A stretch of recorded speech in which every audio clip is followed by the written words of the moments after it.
Il était une fois au XXIe siècle un homme qui vivait dans la forêt vosgienne et fabriquait des jouets en bois tout simples, comme on les faisait il y a longtemps. Un homme qui avait choisi d'exercer ce métier un peu étrange il y a une trentaine d'années déjà. À cette époque-là, je travaillais en scierie. Et puis en scierie, on pouvait récupérer des petits morceaux de bois. Et j'avais des enfants en bas âge. Il m'est venu l'idée de leur fabriquer des jouets dans ces morceaux de bois. Je suis né à Gérardmer, c'est vrai que je suis né entouré de forêts. Donc de forêt, qui dit forêt dit aussi scierie, dit menuiserie. Mon père était menuisier. Donc j'ai été toujours un petit peu dans le bois. Quand il s'agit de faire quelque chose, à un meuble, à un outil, on pense tout de suite au bois. Et Jean-Louis est un vrai passionné qui conçoit ses petits jouets de A à Z. Un processus qui commence bien sûr par le choix du bois approprié. J'utilise du sapin, du frêne, du cerisier, de l'érable, du noisetier également, tous des bois locaux, des bois que je trouve dans les environs. Alors le sapin, bien sûr, je le trouve en scierie sous forme déjà sciée, et puis le frêne, le cerisier, je le scie moi-même. Actuellement, donc j'ai une scie à ruban, et puis j'ai également un haut fer, mais c'est l'ancêtre de la scie à ruban, si on veut le haut fer. Le principe du haut fer, c'est une lame de scie qui monte et qui descend, comme ça, dans le sens de la hauteur, d'où le nom certainement. Et voilà donc un haut fer miniature, et je vais le mettre en route. Car pour Jean-Louis, le bois vosgien, c'est une histoire de tradition, tout comme la fabrication des jouets d'ailleurs.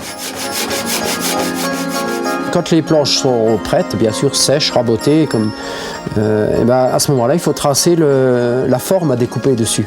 Alors cette forme, je l'ai d'abord tracée sur le papier, je fais un dessin sur papier, et ensuite j'ai fabriqué une forme en contreplaqué que j'appelle un gabarit, et qui me sert donc à reproduire ce dessin sur la planche. Vient ensuite le moment le plus important, la découpe. C'est une petite lame de scie très fine, qui permet donc de tourner facilement. Mais il faut aussi qu'elle soit en même temps assez solide pour ne pas casser trop souvent. Le plus difficile, c'est de découper fin, épais et dans du bois dur. Il ne reste plus alors qu'à procéder à quelques finitions pour éliminer les éventuels défauts avant de passer à la phase finale, l'assemblage.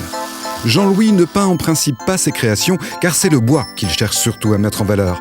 Cela n'a pas empêché de développer considérablement ses réalisations au fil des années. Les premiers jouets que j'ai faits, le premier jouet, c'est le train. Et puis après, il y a eu dans les mêmes moments le camion, le tracteur. Voilà les premiers jouets que j'ai faits.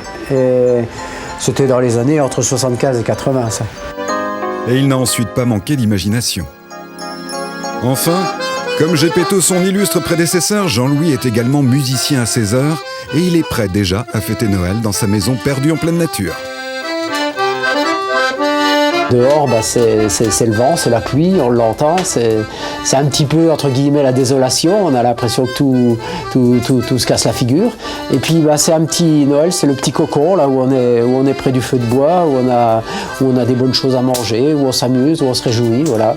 C'est tout ça Noël pour moi.